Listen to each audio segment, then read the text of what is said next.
Merci, ezanga indi qu'on a bien fait un service. Na moi et trop par rapport à ba client nga ba 41 car conteneur au bakanga qui depuis janvier. Dieu merci et bimi dès tu as besoin d'enzeler dans kenekin. Ya on a zo s'excuser sous mingi sous na ba client tout au bata blo na ba 41. Et vraiment pour nous aller ingrater par rapport à tous ces temps où il est qui client nyon sont vraiment au a tchaki blo na ba 41.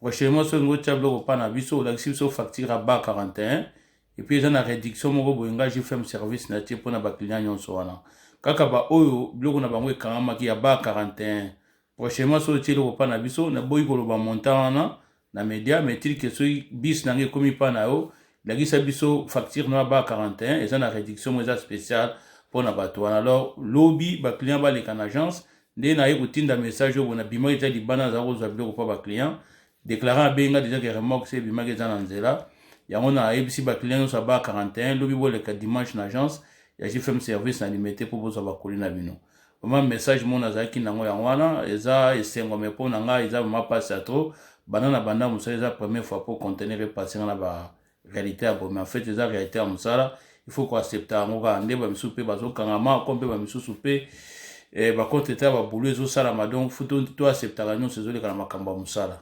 Donc merci et là j'ai fait mon service.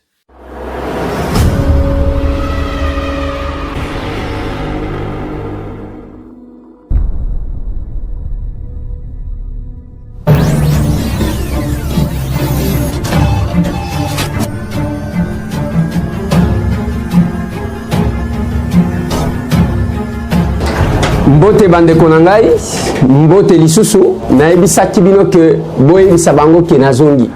Bonjour, honorable Eliezer, pasteur César Awa en Californie. Il est en tant que président à la tête du pays, mais jusqu'à ce temps, ces dollars sont pas. Bonjour mon frère, ils ont déconné à partir à France. Maman Marine à Londres. Ezalingai Maître Gina na Lisbonne, notre président de la République. Donc c'est le temps yango ya koyoka biso otali kopesa ye conseil était aluka manière ya ko se débarrasser na bato oyo puisque 2023 ezali mosikate. Au monito lever option ya koloba parce que le monique silence za malamute. Comment ces trésors à partir de l'Afrique, quelle est l'organisation de votre gouvernement sur la crise que nous est en train de passer sur les coronavirus? Où se trouve le conseiller président, celui qui est venu avec le projet numérique? Les gens vont aller une année blanche comme ça et recommencer encore l'année prochaine. C'est incroyable ça, c'est incroyable. En tout cas, dans l'Inde, dès que les autres Chine, où il y a biloko, beaucoup de gens qui checking, dès que les basi moko tozomona ndeke soki $100 eza na des cartons na te biloko etimate bongo yo $100 wana eza ya copie basengaka bino bien kendaka na caisse ya l'État par jour courant ezokende 20 fois par jour au courant ekei wapi et pas la bango wapi. Moi je vis ici en France lilobo oza koloba mokolo moko akolela continue na yango atanga Kabila tozalaki kodénoncer comportement ya ba autorité. Mais natangwa Félix Awa ba autorité baza bato liboso o bazo marcher en dehors ya loi bazo zo ba sens cynique mutu nyonso azotambola na gyrophare mutu ka nyonso monika batie minda wana ba pelisi bango wana sens cynique en tout cas et on doit laisser passer ça ce qui on lobi ba keko kota na tout moi laboratoire na bango mike ya koluka koloba bien ça to mona qui est pas là ceux qui ont donné ba preuve contre les étambo les gars na télévision mbote lisusu bande konanga bino bandeko oyangai masolo na depité bandeko nanga boyebi ke tozwaki kokoso pour la chaîne de télévision na biso tokomi wapi télévision ils ont déjà deuxième attaque tozozwa dans peu de temps na habité ce qui za nini. La fois passée nous avons connu un problème Kakaboué qui nous a coûté presque $2000. Nenge tokoloba boy chaîne et kati lisusu na habité ceux qui ezanini tozo bunda pour que tokoka ko remettre votre chaîne tokomi wapi télévision masolona de pité biloko bolia katongo midi pourquoi na ebi que bande ko belé ba ko benga ndeko les zanini chaîne les années on n'a pas tout bailé bazo sepelate zala mais eh ben puisque toi va combattant Tokobunda, nous allons toujours chercher à vous servir. Masolona de Pité, nous commençons cette émission par présenter nos condoléances les plus attristées na bande konanga ya Uvira. Ici ka inondation salemi ya makasi ndenge bokomona ba image wana rivière Mulongwe etomboki na et profiter na tango mbula. Donc, Bandaku ekei, plus de 3500 personnes, Bali Bananenge Tokolo Baboina Uvira. Batu a retrouvé Bibembeza presque 30 et que Batu va éviter par où commencer actuellement à Uvira. Nous compatissons avec eux et nous demandons aussi à tous les nôtres, Baobazana possibilité à Kosunga Bandeko na Uvira.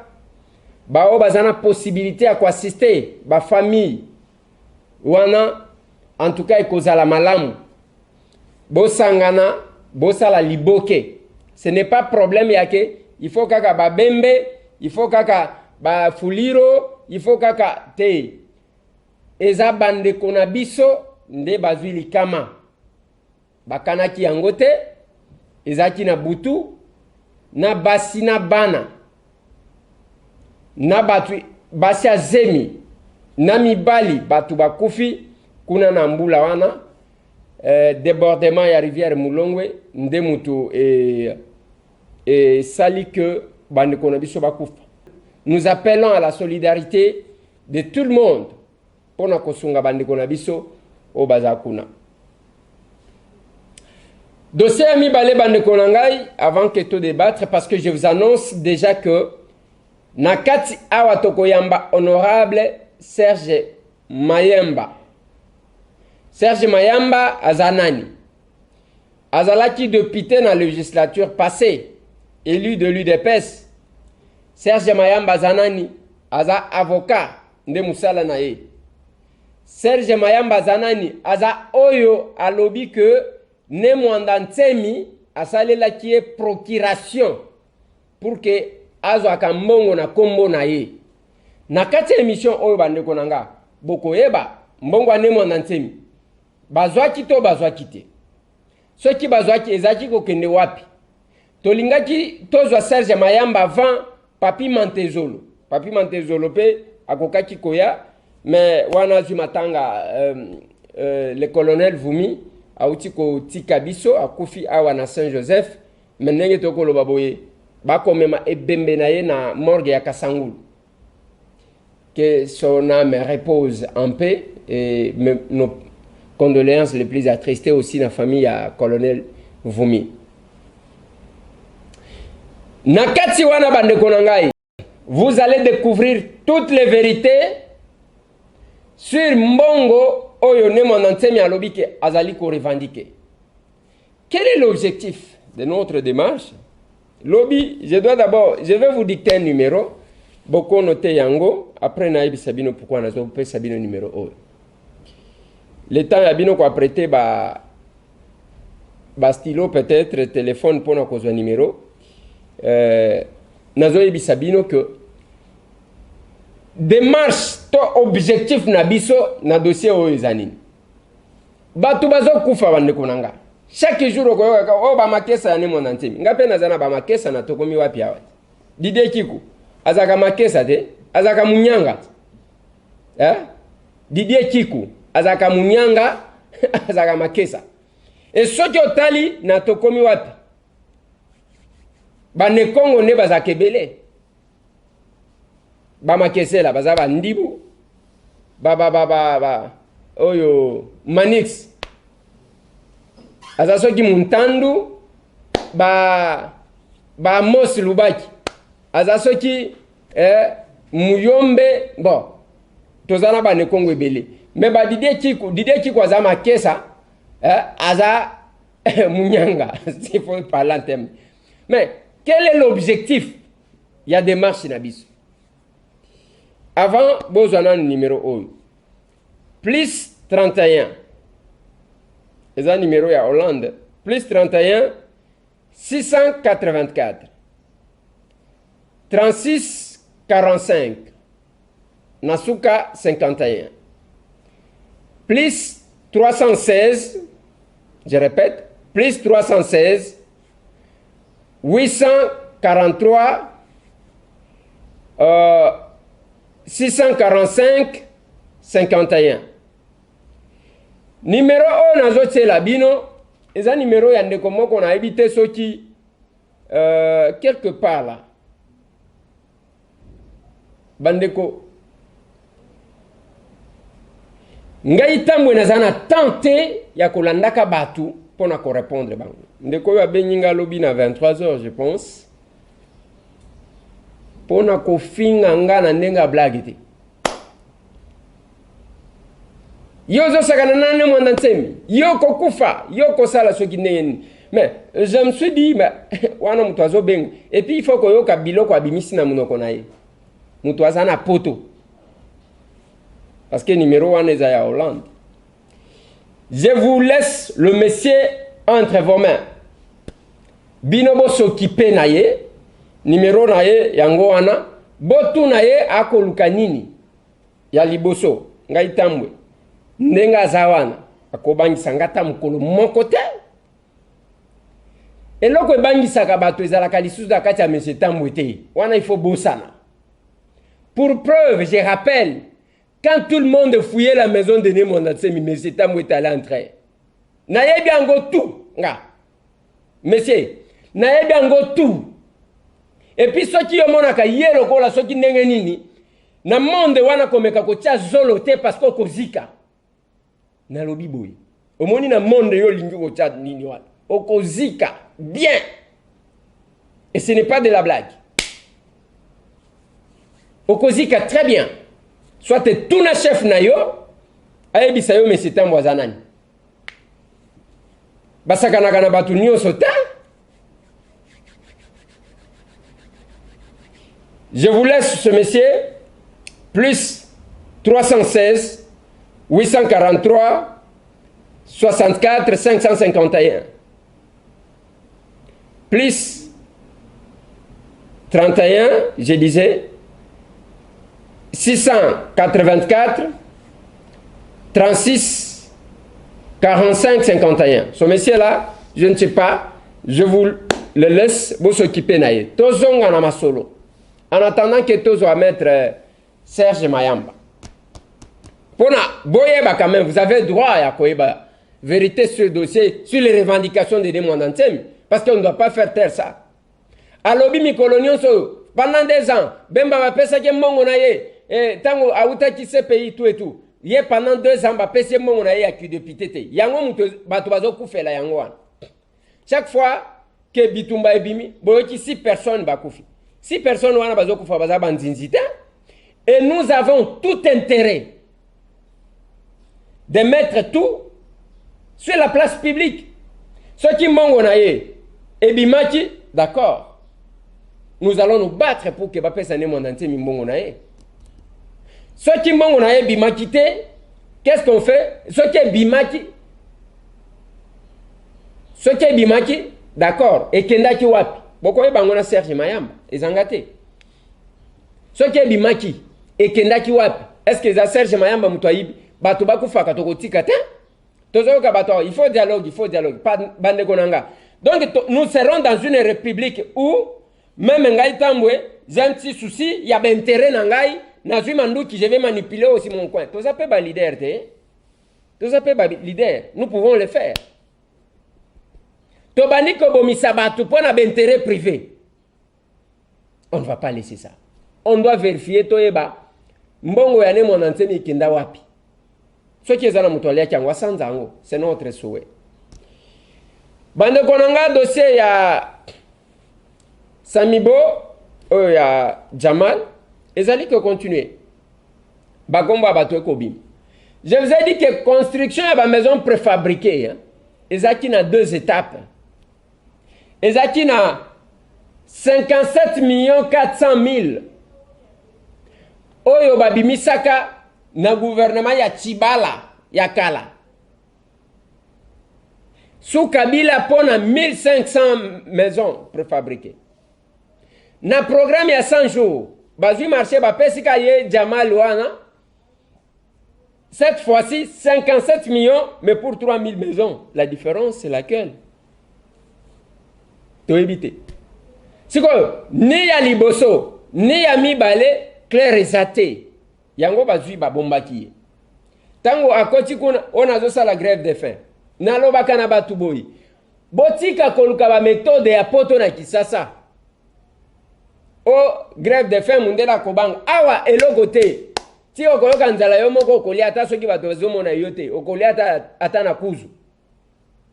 Est-ce que Lelo Jamal a continué na grève de faim to abanda kolia?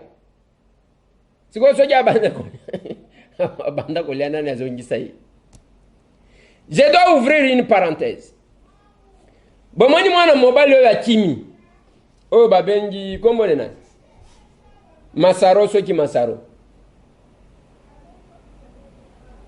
Yende azalaki wana ayena Jamal na présidence wana bazo kota vers sans contrôler biso batambwe tozo telema bazo tuna yo bon est-ce que babenga kiyo et il faut nanu tobenga tango foro inja ainsi de suite okomi tuna mwana mobali wana akoteli wapi bande konangai kaka kozala ndeko yake oza neveu ya directeur de cabinet et sili yango wana donc yo komi nzambe vraiment.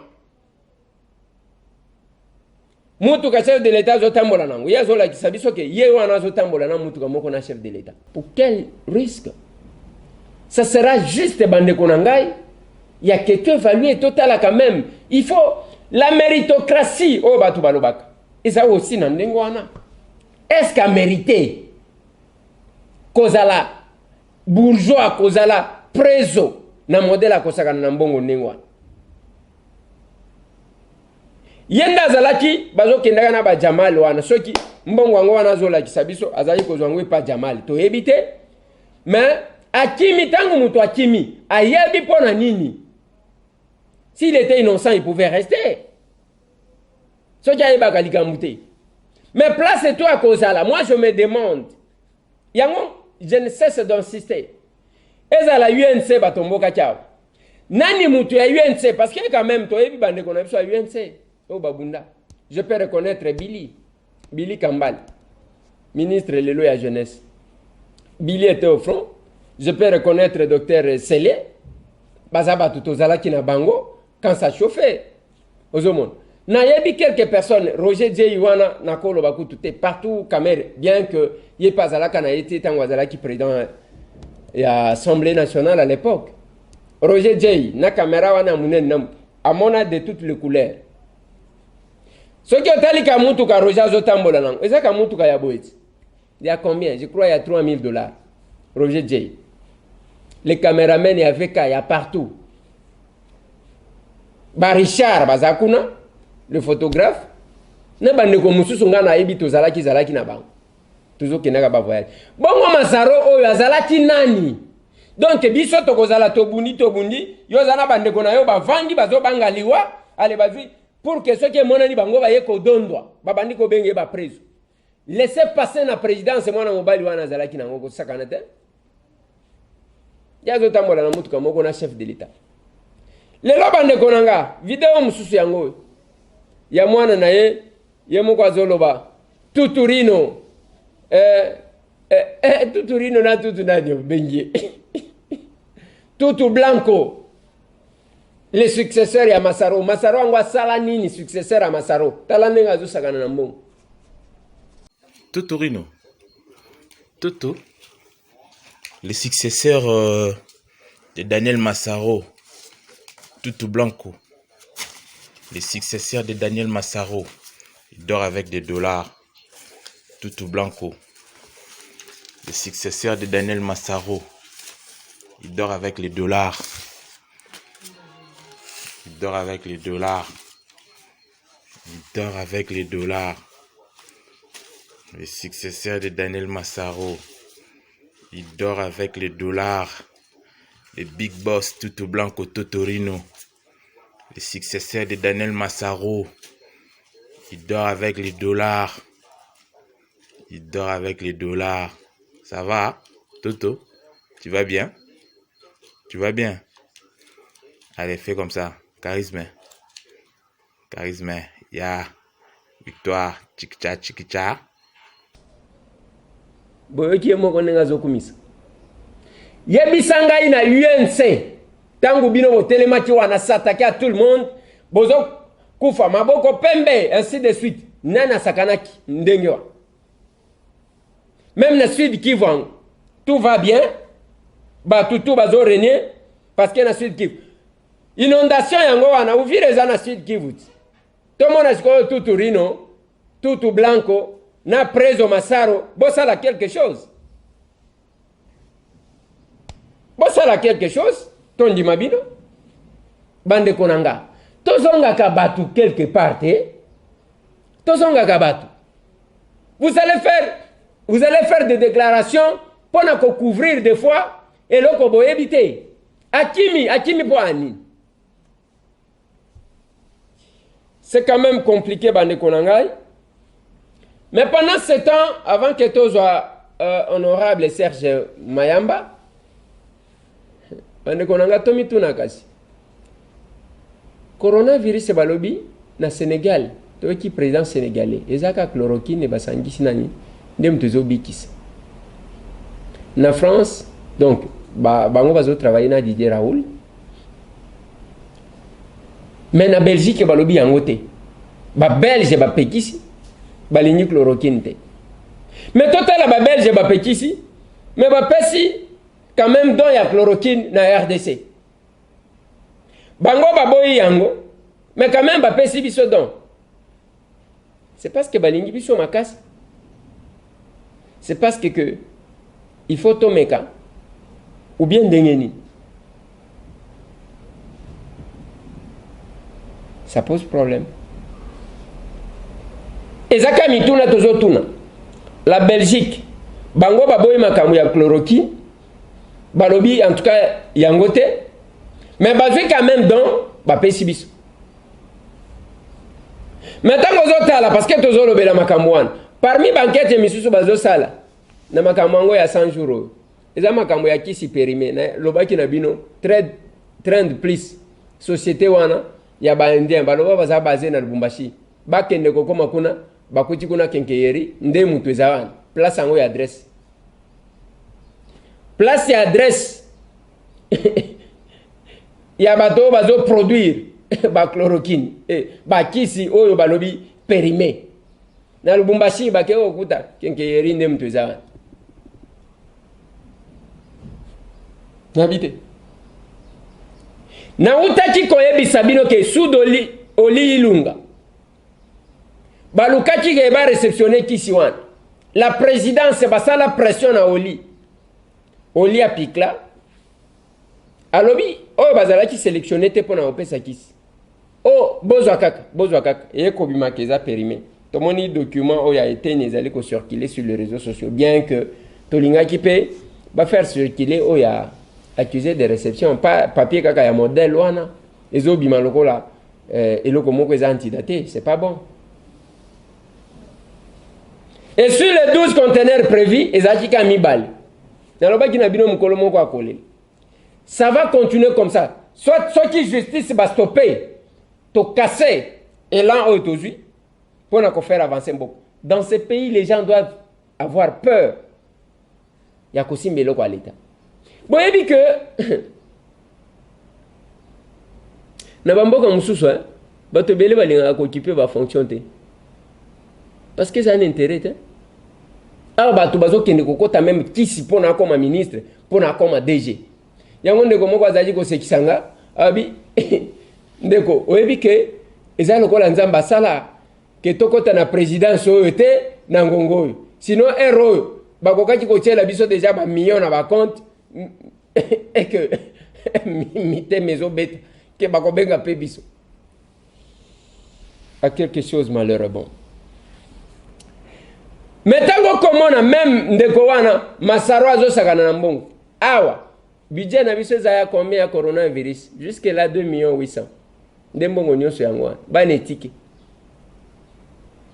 pendant que la Tanzanie ezali en Afrique ezali bandate tala ko désinfecter oyena bilamba na yo koti wana.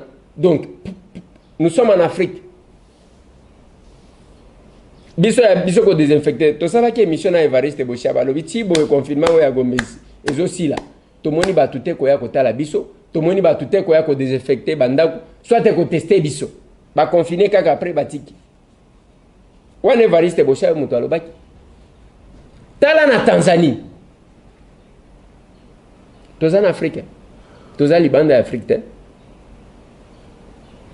awe pana biso balobi makambo couvre-feu kala mingi te couvre-feu de 20h à 5h bovanda na bandako na bino botika bitambola tambola et puis il y a probabilité que va confiner limité na kitambo il y a probabilité ils vont décider certainement aujourd'hui to komi na 307 cas confirmés to éviter ceux qui ekozala ndenge nini pendant ce temps que zo belisa batu mitu oyebi que ezana bandeko mususu bazo salaka complaisance bateau elongwe na Kinshasa après fermeture après la mise en quarantaine à Kinshasa mais bateau moko elongwe na Kinshasa et comme na Ilebo na mapangu lobi bateau etelemi na plus de 300 personnes et ba komi kuna ndenge nini coronavirus bazo memango vraiment ikende na Kasai qui a autorisé ces bateaux na nzela nyonso oyo bato bazate bakokaki ko contrôler bo uti wapi bayebi instruction à chef de l'État, la décision prise par l'institution président de la République. La complaisance.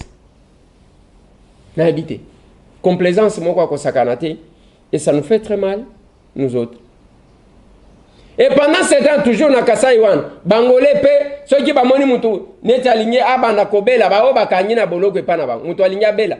Allez, bazuye, bakeko tike na frontière. Akatsa nzela matiti, nzela zamba. Et c'est ce qui fait Bakendegou. J'ai demandé ndenge na senga kabande konanga ba désengorger ba hôpitaux bakanga batu na ba hôpitaux batu babota na ba difficulté famille ezana makokite moi na komi une année bana bazonguluma. Je dois profiter de l'occasion pour dire merci à tous ceux qui ont suivi notre appel. Bao balanda qui appelle na biso pour na ko assister biso pour na bande ko na biso ba personnes vivant avec handicap na ko assister bande ko mususu. En tout cas grand merci. Je dois profiter aussi à ko pesa merci na maître Brigitte na association na bango kuna na Suisse. Merci beaucoup parce que il y a cette assistance là qui nous a été envoyée sur $1050.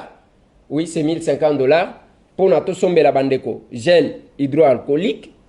Et puis, dans quelques biloko ya kolia, toko luka wapi, toko kende ko pese la batu. Voilà, maître Brigitte, kuna na Suisse, na association na bango, je suis RD congolaise.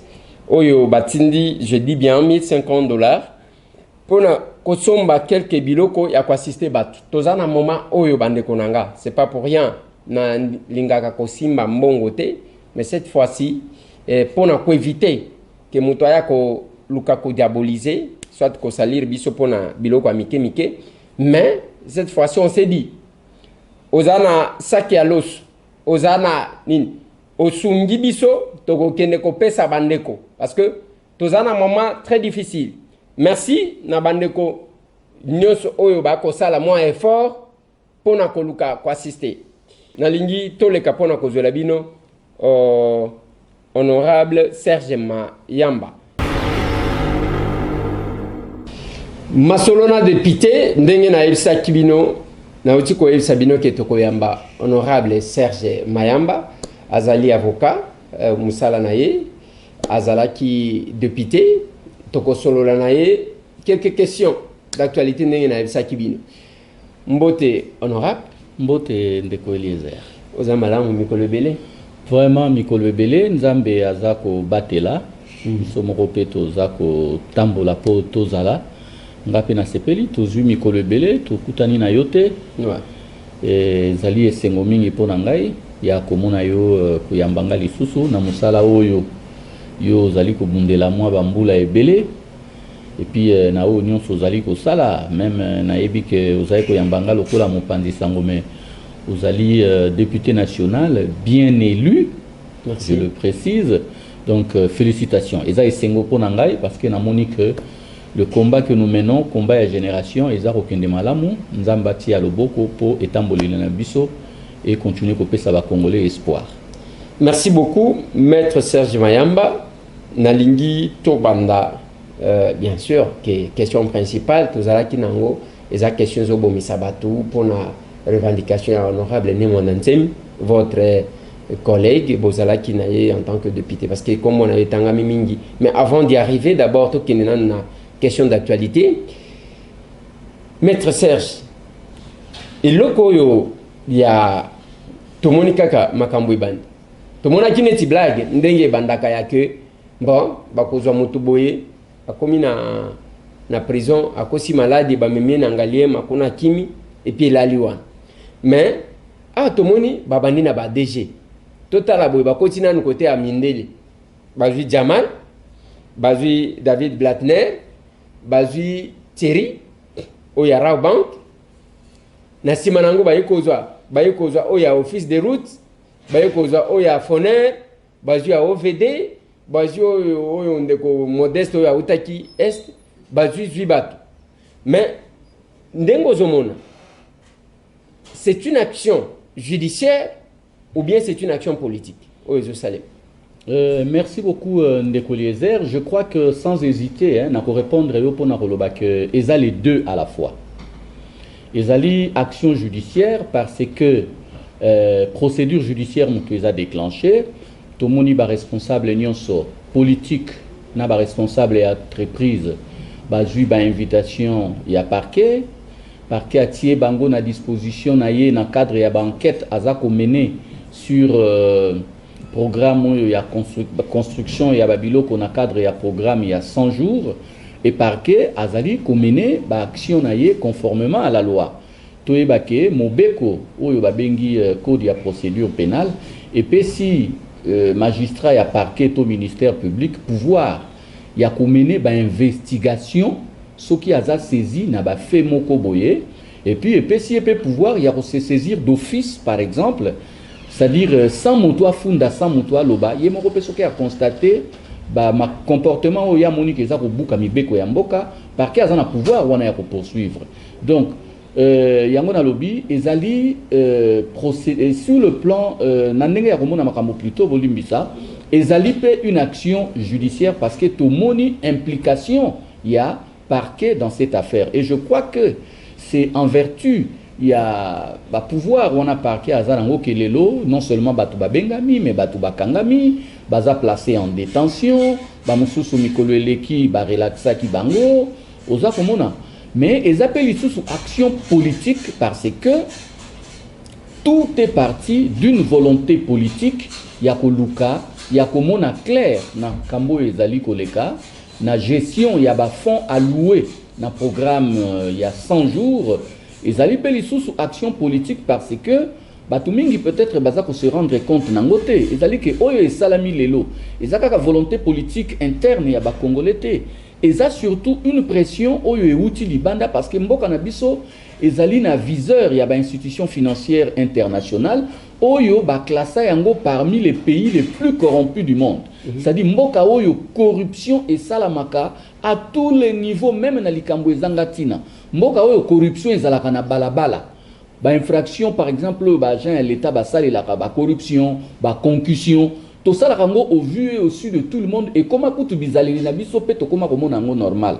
Omoni avant biloko oyo e salama Ndeko Eliezer ils ont likambo moko elekaka batu basalaki nango attention te bakanisa ki ezalaki lokola liseki tango ministre ya finance abimisaki o babengaki plan ya trésorerie en tout cas namonaki batu mingi ba atakaki ministre wana et biso to se retrouvaki en difficulté parce que tendance ya mboka na biso e comment soki otamboli na ndenge ya ba norme olobeli mutu moko lokola za na famille politique na yote batu ba considérer que ozoloba en faveur ya famille politique wana omoni tango ministre ya finance alobelaki likambo ya plan ya trésorerie batu batomboka ki pamba ba bosana ki kezalaki moko ya ba exigence ya ba institution financière internationale et principalement le Fonds monétaire international o ezalaki na posa ya koyeba Bambongo par exemple ya mboka na biso eza ko sala mela ndenge nini. Ba projection toza ko salela na cadre ya budget ezali ndenge nini. Mais awa lokola tokolisi culture ya koswana batu bamemaki yango ya koswana bakomisi yango makambo ya politique asali boye po bloquer chef de l'état alors que batu wana bazalaki déjà na ba information sur la manière dont mbongo ya mboka eza kosala mela omone esika politique ekotaki bayebaki na mboko oyo ata ezosenga masungi mais soki topesi masungi ntango mosusu ekosala misala oyo esengeli te alors bayebisa biso nano na oyo baza nango mpe na oyo bazolinga bakana kosala baza na nini bakoaffecte yango ndenge nini omoni yango moni ememi biso na makambo oyo donc lelo question na yo vraiment merci beaucoup yo penza ozalaka journaliste éclairé bato bayebaka eza à deux niveaux ndenge bato bazoloba kaka état de droit mais état de droit pe ndenge bato mosusu bazoloba bayeba que état de droit bandimaka yango kaka na eloko moko te yo bosali parce que état de droit moi j'aime dire l'état de droit c'est pas un comportement l'état de droit c'est toute une vie pe na nyonso wana eloko bato sengeli bayeba action judiciaire moko to mibale bokoki kozwa yango te ke bon état de droit ebandi même si ça peut faire partie à thermomètre et à état de droit mais état de droit to lié yango beaucoup plus par rapport à la gouvernance dans son ensemble parce que lelo bakoki bakanga mutu moko po ayibaki c'est bien akoki pe azongisa mbongo c'est bien akoki pe kozongisa boloko c'est bien mais mbongo soki na mopanzi médecin oyo aza kosala na makambo ya COVID-19 bofuti ye malamu te soda oyo esengeli akengela batu tango ya confinement bofuti ye malamu te état de droit ezala te donc état de droit ezali ensemble ya makambo nyonso eza kosala ke mboka etambolaka na ba respect ya ba norme mboka etambolaka na ndenge likanisi ya mutu te ezalaka ensemble ya babiloko wana mais déjà en termes de signal il faut dire que eza eloko ya malamu parce que OK eza eloko ya malamu maître parce que na lignina le kana mutu na mususu il y a quand même une précision qu'il fallait donner yo na qualité na yo avocat est-il possible que mutoyer pona sur base d'une invitation mbala moko bachaye sous mandat d'arrêt provisoire ndenge to mona ki les cas avec les directeurs de cabinet à chef de l'État Vital Kamerhe et aussi est-ce que à son rang et à méritaki ko zala invité et ko zala mapper tout de suite. Bon, merci beaucoup na question analyse susu omoni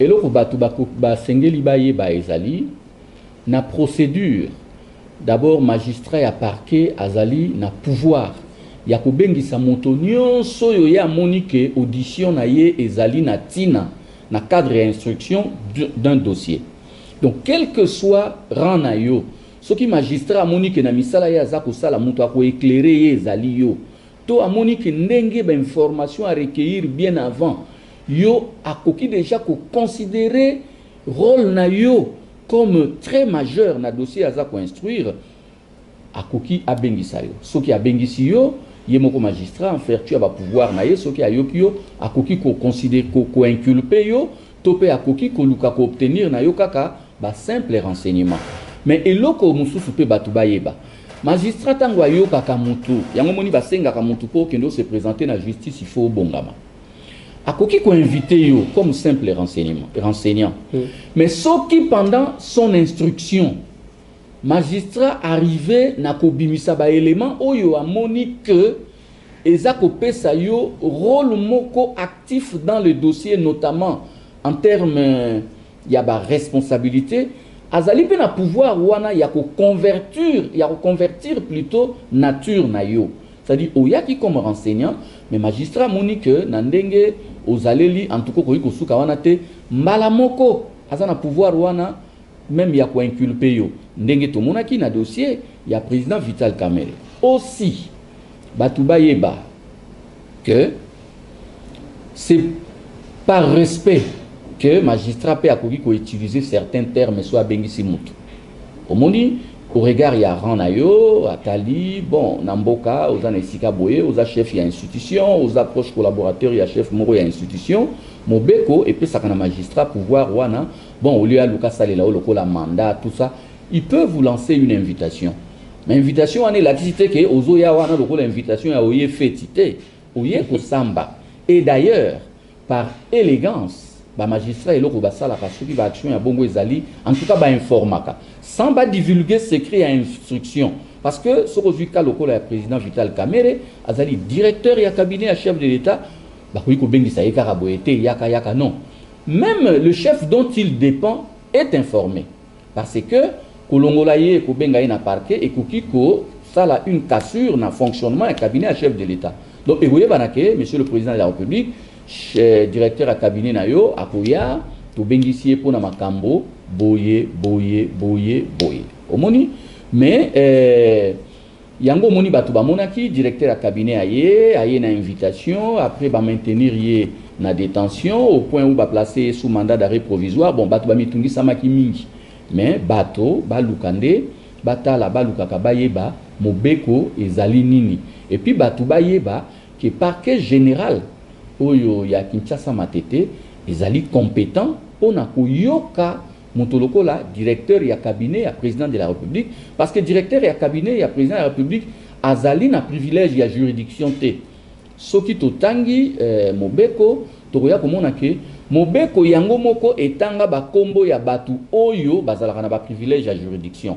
Bato oyo bazali ba justiciable ya cour d'appel, bato oyo bazalaka ba justiciable ya cour ya cassation, et ça lokola honorable Eliezer. Honorable Eliezer, bakoki kosambisa ye na niveau wana ya parquet général T et en parallèle na cour d'appel, mais honorable Eliezer aujourd'hui en vertu ya qualité na ye ya député national azali justiciable ya cour ya cassation. Moni lelo soko zui batuloko la ba président ya l'assemblée provinciale, baza ba justiciable ya ba cour ya ba cassation. Aujourd'hui ba députés provinciaux bango bazali na niveau ya cour d'appel. Moni ezali bongo lokola ba maire ya ba ville na ba batu mosusu. Donc mobeko yango moko et précisa yango moni ndenge balobaka na langage juridique balobi que cette compétence est d'attribution, c'est-à-dire mobeko yango moko mutu est déterminaka ba matière oyo ezali kosala que moto azala justiciable il y a telle juridiction na telle juridiction pe catégorie ya batope et kota kana kati ya biloko na donc lokola mobeko et prévoya yango te directeur ya cabinet ya chef de l'État ezalaki normal ba entendre ye kuna oza komona donc parce que na yokaki batu babeta ki mwa mabaku mingi na se ya kanda te compétence wana zali na yango te likambo ya ndenge tozolo ba catégorie directeur ya cabinet ya chef de l'État a bénéficiaka na ba privilège na ba avantage o ezali lié na fonction na ye par rapport à équivalence oyo basala sur le plan politique ndenge na mona repa na biso avec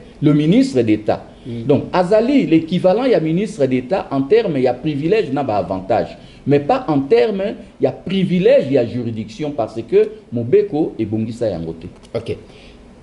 Pour terminer cette question, maître Serge Mayamba au Vandika Kabouye batini invitation au moni la déclaration politique ya UNC. Kuna batelemi pasali déclaration na bango ainsi de suite. Yo place aux alaki ceux qui olanda kiam. Les alaki opportun. Tous les alaki opportun te ya kosala cette déclaration parce que nous avons vu le membre du gouvernement, ba ministre bazalaki wana ba membre ya cabinet ya chef de l'État.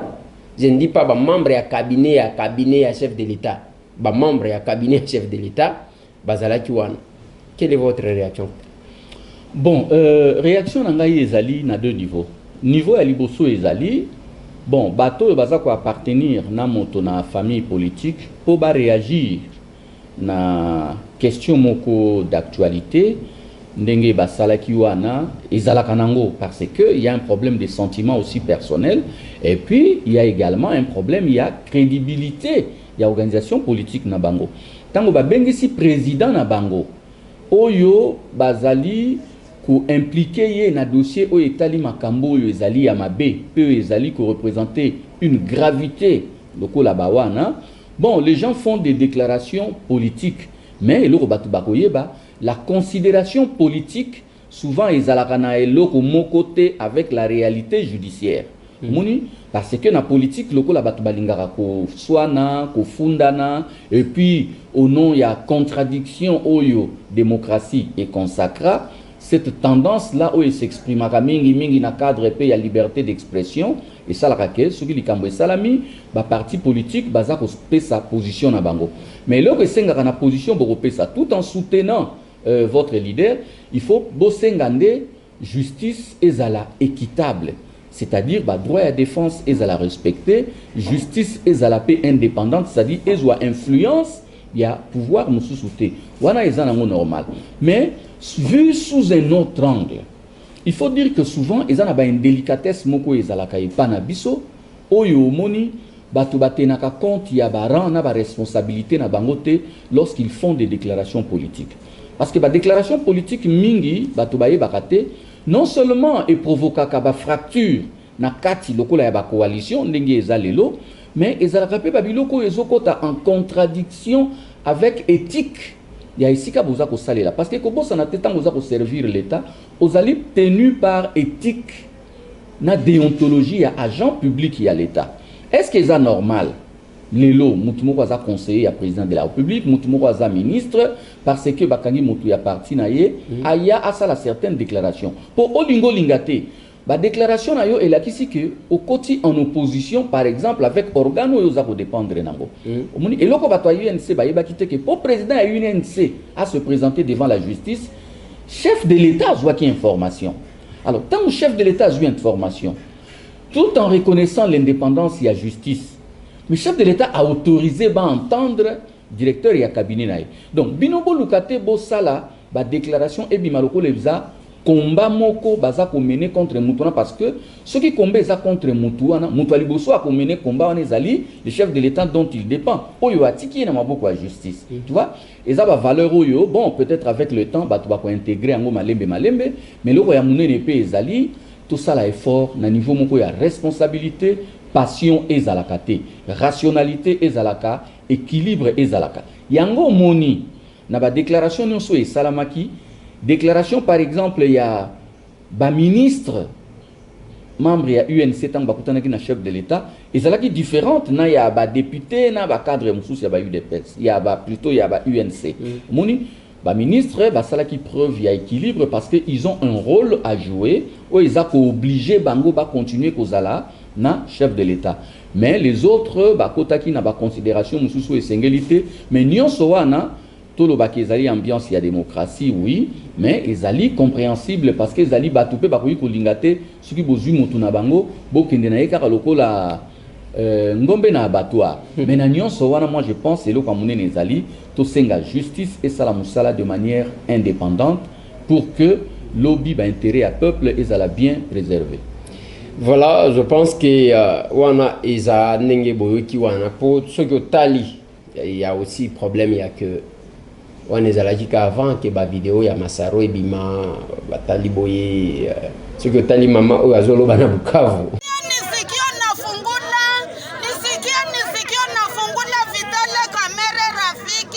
Rafiki kisegeti ufungule vitale kamera hana probleme na mutu haibake vya batu haibake mulikuwa mulisha mpatia cheyo kuna munyanganya ao rafiki sini kiango kidari ile umufungule numpatie ile cheyo yake na Masaro ningazo sakana na mbongo donc c'est les jours et la nuit nalingi to lekana question msusu parce que ceux qui na lobito zonge la wana to kozwa peut-être toute la journée il y a tellement de choses des questions à poser là-dessus mais tout kende na na question oyo d'actualité ba tutu ba causer là maître Serge ngana yeba yoti depuis longtemps mais makambo yo to koyoka na kombo na yo eza malamte lelo dossier ezobomisa batu mais nyonso batu balobi yo nde oza responsable na nini honorable ne mwana ntemi akangamaka tango akangami asali 2 ans Jean-Pierre Bemba akangama asala soki 10 ans soki combien d'années tango azongi akena Sénat bapesi mbongo na ye ya ki sénateur mais ne mwana ntemi abima boye mbongo na ye ezomonana te ndenge tokoloba boye elongwe makambo ya mbongo ekomi babengana non originaire ya Congo central, oubliant que bande Congo misusu pe bande Congo nyonso bavandaka na Congo central te, ba misusu pe bazana ba province misusu, bazana ba Nord Kivu, bazana Katanga, bazana Kasai, bazana Equateur, kandenge oyebi. Pour preuve, Konde Villa Kikanda bamanda na ye azwa kango na Nord Kivu. Mais totala boye makambo ya mbongo oyo toyoki kombo na ezo bima ezo bomisa bato bakufaka na Kinshasa, tension ezana Congo central partout bato bazo kufaka. Honorable Serge Mayamba, likambo ya mbongo oyebi yango to yebi yango te? Merci beaucoup lisusu na question. Likambo ya mbongo na yebi yango malamu. Na yebi yango malamu parce que nazalaki na rôle moko actif na likambo ya mbongo wa. Mais loko ya liboso na koloba ezali mawa. Omoni ndenge yozolo ba likambo ya kokufa ya bato, likambo ya kobenga na banon originaire na ba Congo, ezali likambo ya mawa. Ezali loko ekoki ko sepelisa mutu te. Elobi te soki bato boza kobeta lisolo ya mbongo, sima ya baposa ya bambongo, bobomisa bato. Non, eza malamu te. Kombo na ngai soki etangami, naza kosenga na bato nyonso oyo balingaka nga na boyo bayokaki, bayoka na bango motema pasi te. Kombo na ngai etangamaki te ke mbongo ya Mwanda Semi ya 2 ans eza pas honorable Serge Mayamba te.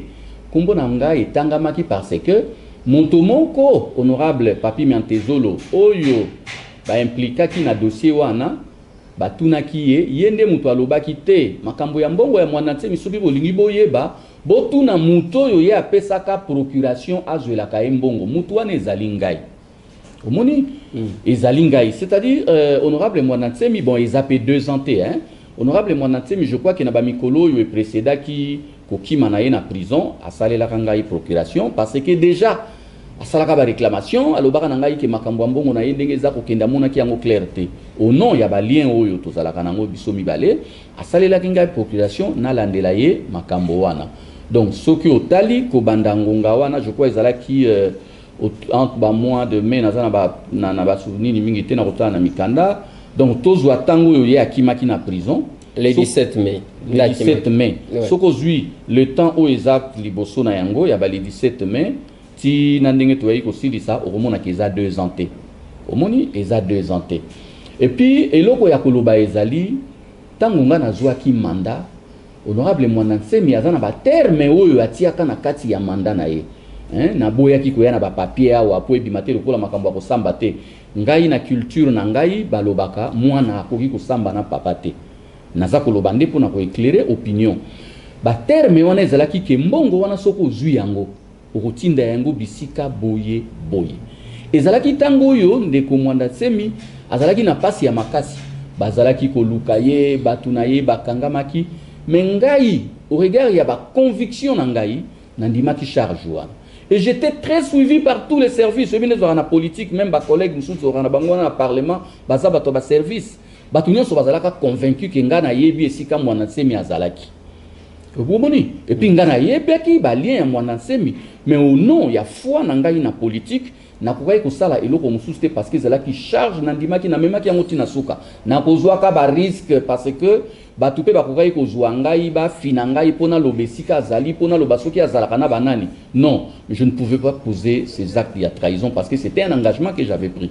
Mais nini yeye koleka nazui mandat wana ya honorable Mwanda Semi wana asaleli o mandat na prison tango azalaki na prison avant Akima. Ouais. Mikolo kaka tango l'équipe pas Akimi. Mais comme nga nazwaki déjà mandat, c'est une responsabilité que j'avais acceptée. Na pas ko sala te lokola bato bazalaka soki mutu akomi na ba difficulté ou abandonner. Te ndeko lezer pona wa nanga na lapandai. J'ai reçu mission ya ko soutenir ka bato vi na ngai na sala ka yango na kimaka mutu tango apasité. Na bandi ko zwa mbongo grand maître Mwanda Semi yemoko ayebi ndenge tozalaki ko sala. Mais kokoma après mbongo kutu na banda ko zwa à partir à mois de juin. Et ko sala après quelques mois, après 4 ou 5 mois, moi si ya honorable Mwanda Semi ya liboso mama ya bana na ye aye ko bima na parlement. Aluki ba konzi ya parlement. Ya assemblée nationale précisément, alobi na bango ngai naza mwasi ya Mwanda Semi.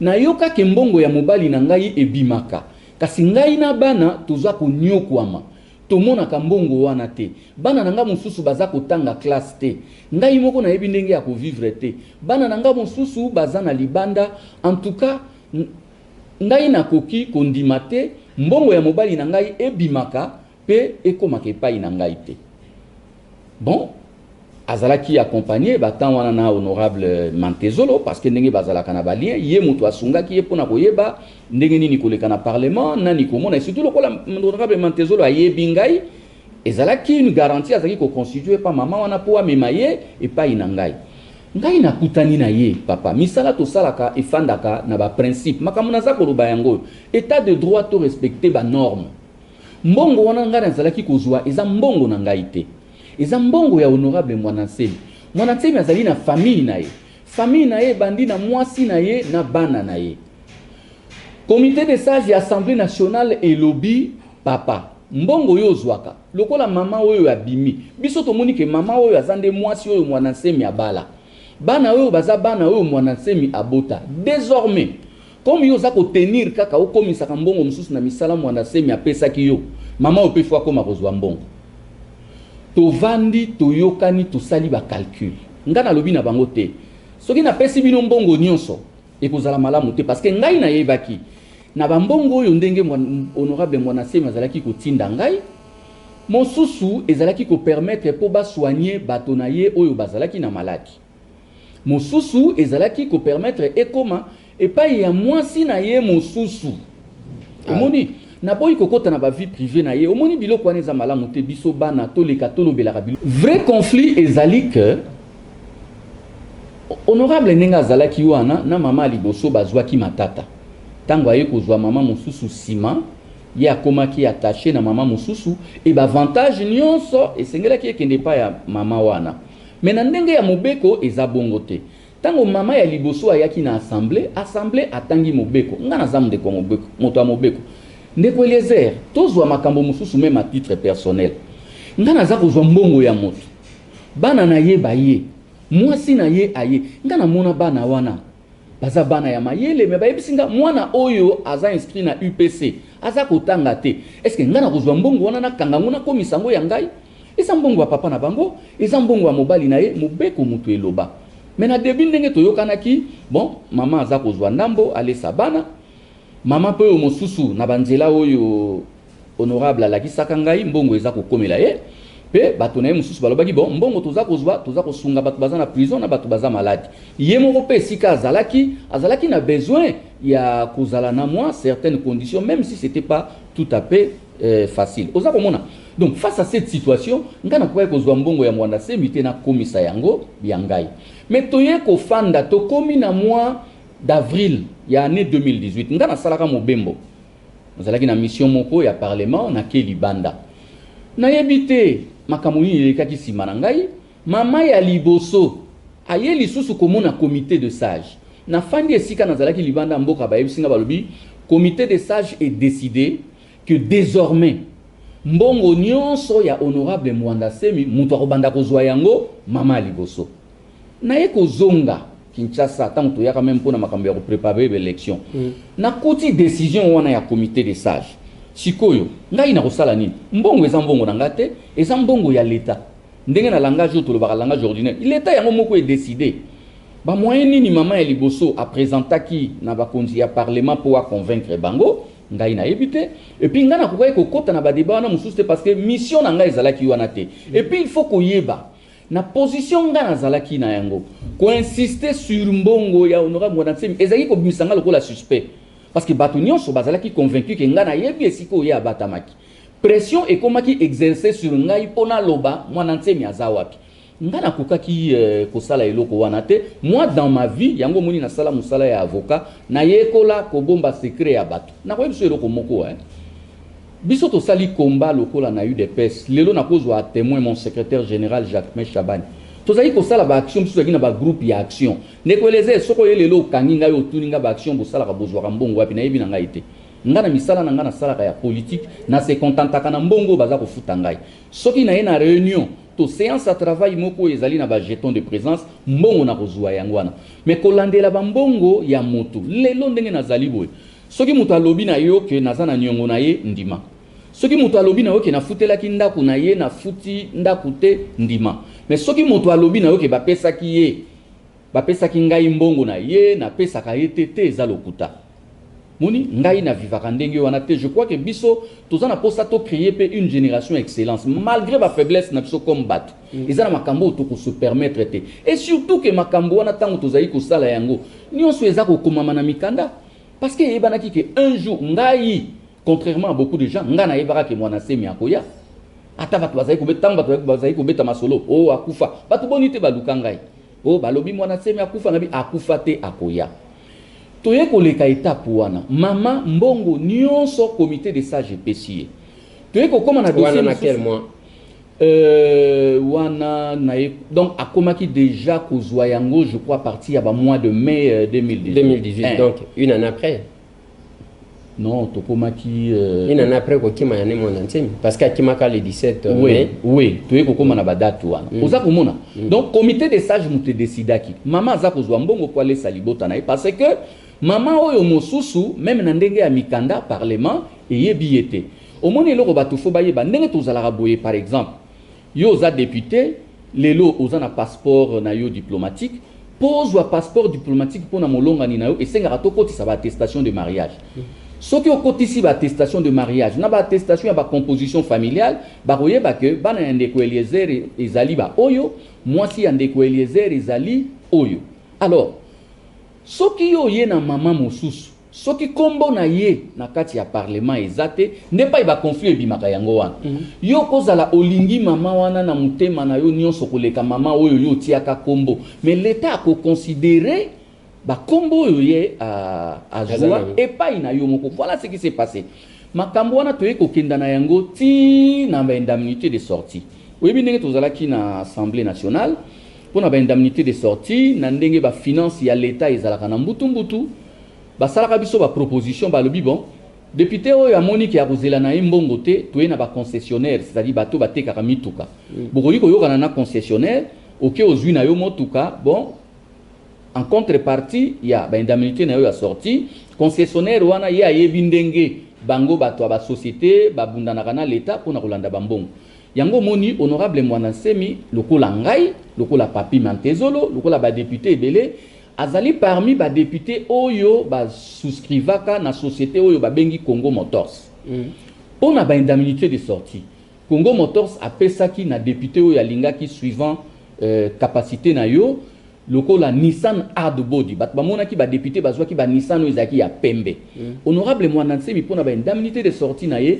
bazalaki kopesa Nissan Hardbody na 3 motos. Et moto azalaki chargé na dossier wana ezalaki honorable papi Mantezolo parce que ya bandaka na ye avant ye mutazaka ko sala ba démarche honorable papi Mantezolo azwa jeep wana ba moto na monaki te mais jeep na monaki tango honorable aza papi Mantezolo azali vice ministre ya travaux publics abengi sangai na cabinet na ye na puti mama mwasi ya honorable mwana nsemi na bana ya honorable mwana nsemi na neve ya honorable mwana nsemi oyo akumbaka mutuka honorable Mantezolo ayebsinga lobi honorable nazwi motuka mais lokola yo pe ozali na rôle moko actif na biloko ya honorable mwana nsemi na parlement na bengaki yo po ozala témoin ngai na mona na miso na ngai mama wana azwi clé ya contact apesi na moto bazalaki na ye bazwi motuka na bango bakei chauffeur wana za chauffeur ya nemo na ntemi ou bien chauffeur ya mwasi na ye non moto na ye ya famille mama na bazana bazaki na ba relation ya famille ya son neveu ya mwana nsemi ya famille ya mwana nsemi tokokoma wana komitungisa te ba preuve ya mutuka donc mutu parce que makambo wana etalika kanga te mutu lokola honorable papi Mantezolo avanda na mutuka ya honorable mwana nsemi te azwaki yango kaka na société wana aye nango apesi yango na mwasi na moi j'étais donc na dossier oyo j'ai un rôle actif comme mandataire j'ai un autre rôle aussi comme témoin notamment il y a remise ya véhicule ozomona apesi mama wana mutuka azui akena yango tovandi Donc, comme pour dire, même temps honorable Mwanantsemi a zolo bela makambo ya indemnité de sortie, et ça makambo a soloté. Parce que indemnité de sortie, bah pesa ki biso mbongote. Tozwa ki mituka na ba moto. Donc, ceux qui ont député aux mutuka na moto, lokola ngai tango na zwaka ya ngai na teki. Donc, ba mususu pe ba tambola na yango tilelo. Donc, ba indemnité de sortie na ye azwa. Donc, makambo ezolo ba mawana eza makambo a soloté. Pe moto moko ta bomba mutuka na ye. Pour preuve. Tango honorable Mwanantsemi aye ko bima nga nakutana ki na ye pa na ye nanda mukolo nakutana na ye mutuka wana ezalaki na mukolo ya mibale nakutana na biso ya mibale pourtant mbola biso to kutana ka tuni mutuka na bino mutuka ezaka pa ya mama tout ça mais na mbala mibale nakuta mutuka wana na lopango na ye mais c'est oui na lopango na ye nakuta mutuka wana na lopango na ye makambo naza koloba eza inventé te totika lokuta na mboko na politique ce qui est vrai au moins ndenge na lobaki Eza malamuté, je crois que même Mikolo baza kolanda biso ba ozala d'accord nanga. Eza malamuté to creuser na ba vie privée ya bato. Biso notre toza ici na ba famille, to yebi ke tozaka na ba faiblesse na biso. Le vrai problème ezali na niveau ya conflit oyo honorable a entretenaka na libota na ye. Omoni, asaki na relation ya bien te na mwasi na ye. Pour preuve même motuka wana, ayebisanga ke azolinga kosalela motuka wana te. Pour des raisons où on a la télévision, bandeko balimbisa. L'essentiel pour nabiso ezali honorable Mwanantsemi azwaki to azwaki te. Moni yango nga nazako loba lelo na lobi même na ba radio. Soki honorable Mwanantsemi azali na revendication ya kosala na makambo ya mbongo na ye. Et ça peut-être a loba na ngai que na geraki mbongo na ye mabe. Wana même ngai moko na koboya yango te parce que kozala siko likambo posi to fanda pona yango. Tofanda tolobeli makambo mbongo eza boye makambo ok bon Serge Mayamba na mbongo na ngai etikali européen nga boye ok papa bon na salaki loko moko boye parce que wana eza ba kuluto yo biso toza ko partager na bango certaines valeurs même ata toza ko partager nyo sote c'est quelqu'un que moi j'apprécie beaucoup eza moto nga na ndima ki charge ya makambo na ye na tango ya passe tango mokili mobimbe kimie mokili mobimbe za ko finga ye nga na ndima ki risque bato bakanga ngai na ndima ki risque bato ba finga ngai ki nazalaka na ye donc nakoki ko poser acte ya mabete na makambo kolo ya bongo mais loko naza koloba honorable Mwanantsemi a bongisa ba revendication na ye lelo soki honorable Mwanantsemi asengi ba bongisa ndako na ye je suis totalement d'accord parce que ndako na ye to mona biso nyonso ba service de l'ordre moto bebisa yango eza ndako na ye il faut ba futa ndako na ye je suis d'accord soki lelo honorable Mwanantsemi aza ko revendiquer bato ya bundu dia mayala oyo baza na prison babimisa bango ba prendre en charge ba soins de santé na bango je suis d'accord parce que conflit nyonso balukela rango solution akosenga na gouvernement ndenge balobaka mabenini oyo balimbisaka te bakoki balimbisana asengi babimisi bato wana na prison je suis d'accord parce que kolimbisa ngo ndenge ozoloba honorable parce que zo continuer toko kende dans un état où quand on revendique un droit, on doit faire tuer les gens parce que yo ozawanat jusqu'à aujourd'hui ba combattant misu soit IDPS bazalia bazana prison ba Christian bazana ndolo wana ba combattant ebele bazali zali awa bato bakangama pona kamwena sapu bazawana bato ya mukungubila bazawana lelo soki tokomi na état ya que pona o revendiquer ba libérer bato na yo mukungubila telemi bato na ye babandiko bomisa bato ba kamwena sapu batelemi bato ayi de pesi batelemi donc l'état ngo ekozala ndenge nini ya mibale na lingi tango zo évoluer okoka ko éclairer biso parce que tango zo tanga makambu ya Mantezolo na makambu ya ne Mwanantsemi bato bazo kamo parce que bayebi ke Mantezolo babebana na ne Mwanantsemi d'ailleurs ne Mwanantsemi abengaka ye petit sorcier alors tango zolo baki akenda ko zwa ainsi de suite est-ce que Mantezolo bakutana kalisu na ne Mwanantsemi bon eloko eza boye kobeba na ndenge bolobi avant babeba na bazalaki na relation et na ba relation wana honorable Mwanantsemi aza déjà na ba rôle apesaka honorable Mantezolo moni parce que ndenge honorable Mwanantsemi azalaki biso toza bana toza na parlement po ezate lokola yo za député yepe aza député ke bokokani parce que biso il faut to conserver ba valeur africaine ndenge tozaki na parlement mutu muso akoza la collègue na yo ndeko Eliezer même ndenge oza lelo akoyebisa bi leki na ngai balobi eloko moko ezosala kuna di comment na esika na ngai okokoma biso bana na Afrique tozaka ndenge wana honorable Mantezolo mutazalaka responsable ya ba démarche mususu ya honorable Mwanantsemi alors na mikanda ya l'état ndenge na lobaki pona makambo etali libala moto yo esi ya bandaki ye moto a continuaka na kombo na yo surtout que biso to sala ka erreur moko osilikeli moto mais oretire ye mandaté. Donc na ndenge ya Mobeko yango moni honorable Mantezolo lokola ye moto engagaka ba démarche na Congo Motors ye moto akendaka tina suka azwi motuka mais mwana ya bato naza kolobela ye surtout parce que ngakutu naza nanga député ya Kinshasa mais aza député ya ba Congo et bongi te makambo yo ekotisa lokola ba trouble na activité na ye ya kendeki azwi motuka atamboli na yango te apesi yango langage na yo kaka mingi na ba policier apesi yango na qui de droit parce que lelo soki oza mobali oza ko partager ba même droit que moi si na yo aye ndenge na lobaki no pona makambo mbongo mais maman ya ye moto mikande lobi ke ye moi si ya moto yo ko boya ko pesa mbongo ndenge ni honorable Mantezolo naza ko loba na bato moto moko te ayi na ye honorable Mantezolo abomba motuka ya mwana semite apesa motuka wana na mwasi ya mwana semi ngai na zalaki na compte ya indemnité de sortie ouais. L'état a na indemnité de sortie ya honorable mwana semite ba indemnité oyo to réclamaka lelo soko tali ba député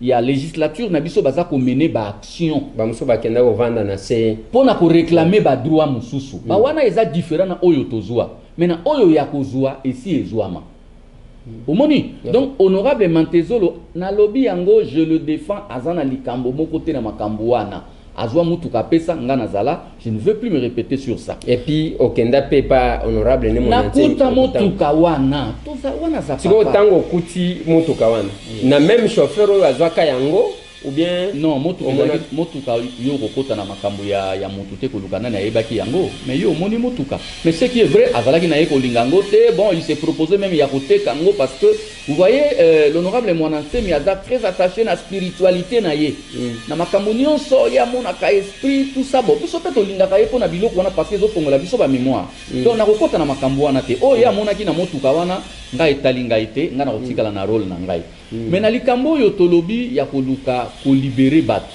nde esika nga naza kobeta sete honorable Mwanasemi azali na droit ya ko réclamer des choses na gouvernement to na président de la République mais esengeli esalama na respect ya mibeko ndeko lezer lelo ngai soki parle na peso exemple mosusu mais biso ba oyo tozaki na parlement tozaki komona oza maladi balobi non kende ba soin sika boye bongo ya na ba facture mais ba nyongo wana etikala ti lokola l'état za na ba difficulté ya mbongo mais est-ce que lelo lokola ba nyongo wana etikala ngana okene na zuiba na changu na lobi na bango bon ba mbongo na ngani so etikala kana na parlement bino bo votaki ngai ya ba boya to tambula to ke na parler du peuple parce que mbongo na tango na kozwa na okabola ngona batu nyonso bato bazobima na balabala pona ko réclamer mbongo tango ya kozwa mbongo na okabola ngona bango ah mais c'est ça ne loko na lingi na loba honorable Mwanasemi ba réclamation na ye mususu eza malamu mais ekende te na sens ya kubuka mibeko ya l'état ko bimisa bato na prison ndenge lobi yao pa biso ba toza na bato na ba prison oyo toyebi oyo banyo kwa maka des gens qui nous étaient chers ozomona mais soki mobeko ekoi mais mobeko esala kanini mobeko ekoki kokanga yo mais comportement na yo to ya famille politique na yo ekoki kosala pe lobby na cadre ya mobeko bore tu sais batu bazwaka ba libération conditionnelle atali comportement na bino ndenge za bon balongoli yango bo parlement pe ekoki ko voter loi moko ya amnistie catégorie moko boya makambo balui bon tobosana bato nyonso bazaki condamner makambo wana babimi mais souvent esengaka babiloko oyo eyaka soki dialogue politique ya malamu eye mais ezalaka te mutu moko bimisi bato na balabala sala boye po bato nga babima na prison non ba non ordinaire non encore que papa pona ko réclamer mbongo na yo na parlement donc mobeko mboka elobi pona ko réclamer mbongo na parlement il faut baluba bangala na baswahili babima na bakongo bongo siko soki pe baluba balobi babimisa bato ya bakongo esika bazali bangala pe balobi bazala mboko tokendo c'est à ce niveau là omonaka ba revendication ya moto omona eza légitime leur moko mais na ndenge ya kosalela moyen bato ba comprendre yo ezali te nga lelo nakoki kosepela te na makambo eza kokomela bato ya bundu dia mayala d'ailleurs nga naza parmi bato tozali kosenga ba enquête sur ba incident nyonso oyo eleki ndeko elezer tomoni bato ya bundu dia mayala na balabala baza kotambola na bango baza koyemba na bango mais toye komona une réaction disproportionnée ya la police tomoni ba image na ba réseaux sociaux moto atelemi baza kobeta ye masasi à bout portant azalaki kokwea te na ebite soki tina suka koya kite mais ça ba image ya malamu te même pour la République comment quelqu'un qui est inoffensif bokosala ye makambo ya ndenge wana biso oza ko réclamer justice en faveur ya bato ya bundu dia mayala toza pe ko réclamer justice en faveur il y a bandeko ya l'état lokola ba policier o bazo la victime ya babiloko wana tokoki kondima yango te oza komona ndeko Lézère. Moi j'ai travaillé na ba ONG ya ba droit de l'homme mais nga naza parmi bato yo bazwa ba risque ya mener ba enquête sur babiloko lokola ya babundu dia Congo ya bambula elekaka soki nazalaki moto nazaki ko croire na ba valeur te na ko sala musala wana te parce que zaki musala ya pasi. Mais pourquoi mboka na biso tendance ezali lelo bo sali eloko et puis lobby mutu tanga ko mona ba intérêt na ye akomi ko loba biloko mususu te. Honorable, oso continuer mais il faut na tout. Je sens que yoza n'importe qui te et pas ne mon intime. Pona nini? Pona mutu asalela yo procuration ya makambo mbongo na ye azopesa yo zo oyo pesa oyo zo boye kotsa boye c'est que oza mutu moko boye a considérer. Bien que ngana ya bate que yoza ga mutu ya bedem ngana bi que oza mutu ya depes et mais tangu siko et le qu'on a pardon tout l'exaté. Oui. Non, naza adhérent ya BDMT. Oui. Mais na vie quelle que soit la tendance, beaucoup ko partager ba valeur na moto. C'est là je vais arriver. Na lobité que oza mutu ya bedem. Mais oza mutu ya BDMT parce que Mantezolo ça se comprend encore parce qu'Azalaki na ye na bedem tout ça c'est lui qui l'avait présenté comme son successeur. Mutunyo soyebi to zape na ba image. Maman oyo aliboso ozoloba. Nde o tozaki komona tout ce temps qu'on allait chez mon antime. Maman a mis balé oyo tozaki komona ye dans la foule comme je ne sais pas prophétesse ou quoi na binenge babengaka na makam na bangote. Bon wana ezavi privé na ye tozakuna te. Mais tozonga. Tant muto asalelio nani mandat yake okende nazoloba mandat spécial te oyo ya UDPS. Asalelio mandat pour que okende kozwa ozwa kambongo na yo salaka sika sana confiance moko boy. Mais awa tango azotomboka bato bazokufa. Boni ozi pe tenter ya okende koloba papa. Makambo yo zo sala eza malamu te okoki ko calmer soki ozana ba revendication yo avocat. Bon, au défenda bato belé y compris nous-mêmes. Alors, OK côté lisayement côté boy ozana raison mais côté ambongo yebi kengande mtu nazaji kozwa mbongo na yo tala mbongo kenda boy. Tika ko bomisa batu na yango tika makambu ya komona batu ke bamusu bazaka na mabele te kaka baneko ne bazaka na mabele parce que il faut aussi kotalisa ye pour que atika makambu wana boni ozwi petan ya okende te bo solo na nayi. Bon ebongi koyeba nanu ndeko Lézère biloko mususu za biloko esalaka pasi omoni biso epai na biso balobaka papa to mama bazalaka batu mabete omoni na biso culture tokolaka na yango ezalaka wana nakoki koluka te komona moto na makambo eyebani ke ezali ndenge ye azoloba te ngai ifo nazwa ntango ya kokanisa mpe naluka peut-être nakutana na bakulutu mosusu parce que ezalaka na bato mwindu soki papa na yo azotomboka na yo soko omoni papa atteindre niveau ya likolo wana eza sagesse oyo naza kosenga bana mpe baza kolanda biso bagénération ya lelo na ya lobi bayeba kokende mbala moko epa papa te luka banoko batata mwasi batata leki batata kulutu osola na bango bato bakoapproche ndeko na bango après bosali lien parce que il y a des choses oyo ezalaka inimaginable ndenge nazoloba sikoyo nga nauti koyebisa one bandeli ya émission nga soki mwana nsemi alobi non nga mayamba na makambo tosali nga na moni boyo salaki te nakozala totalement d'accord na ye wana nde tokodiscuter mais soki alobi mboko ebima ata inronté déjà eza ko surprendre nga na niveau ya kokréer nga ba émotion parce que chaîne ya makambo wana nyonso ezali et puis eza makambo ekomama na mikanda eza makambo ya maloba te po lelo nga na wangana eza makambo pete yelelo ye awangana ekomama na mikanda mais na parlement mikanda ezali biso bato tozali kosala yango mikanda ezali bato pe bazalaki kosala yango bazali bana na ye bazali mpasi na ye bazali bon soki moto atteindre niveau wana moi je crois que na kosenga tozonga kaka na makambo moko na yo kaka honorable Franck Diongo alobaki moi je pense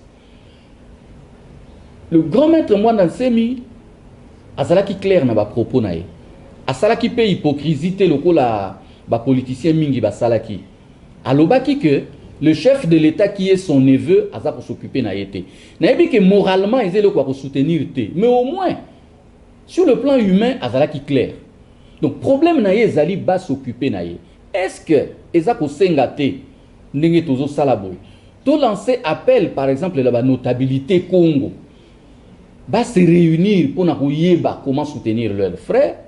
To lancer appel te na chef de l'État, na chef ya gouvernement pour bayeba ko apporter un soutien na honorable Mwana Nsemi. Peut-être so basali yango akotika parce que soko landi omoni ndeko Eliezer batu mingi bayeba ka batute mutu wana na éviter peut-être à cause de la victime il y a hein, tu sais avec l'âge ba faculté mususu ya mutu elembaka mais aza mutu amayele na ba niveau yo batu bamona ka Mwana Nsemi na musika suko fandi na ye azana mayele oyo soki asali likambo yeba ke ayebi eloko azosala asan ba mayele wana mutu esala ke biso lokola bana mike papa oyo bato mingi bato bazolinga te menga nazolinga ye parce que soki nakutani na ye na yebiki nakobime pa na ye pamba te mutu na ngai kozonga na eloko même na ndenge ya molimo okoki ofanda na ye boye pe amoni ndoki oyo alingi asala yo mabe nga na yebi nga oyo naza koloba ngo lokola mwana et puis naza korassurer na bato abundu dia mayala bayebake ngai nakotika makambo ya honorable Mwana Nsemi te